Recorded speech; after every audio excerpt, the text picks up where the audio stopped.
জনগণের সেবক হিসেবে জনগণের কাজ করবে, প্রশাসক হিসেবে।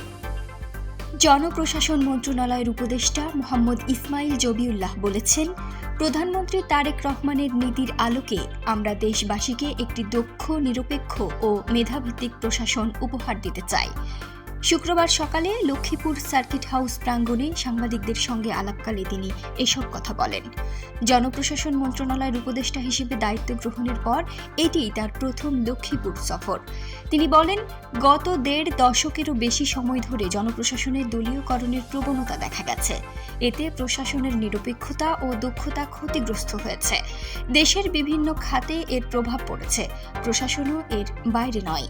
উপদেষ্টা আরও বলেন, প্রশাসনের কর্মকর্তারা জনগণের সেবক হিসেবে কাজ করবেন, শাসক হিসেবে নয়।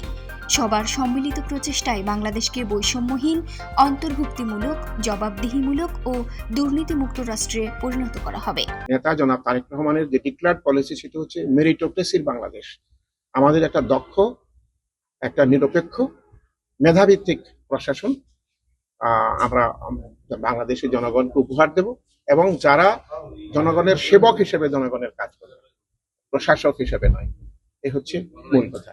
এর আগে সার্কিট হাউসে তাকে গার্ড অব অনার প্রদান করা হয়। পরে জেলা প্রশাসক এস.এম. মেহেদী হাসান, পুলিশ সুপার মোহাম্মদ আবু তারেক, জেলা বিএনপির সদস্য সচিব শাহাবুদ্দিন সাবু ও যুগ্ম আহ্বায়ক হাসিবুর রহমান সহ বিভিন্ন পর্যায়ের নেতৃবৃন্দ ফুল দিয়ে তাকে শুভেচ্ছা জানান।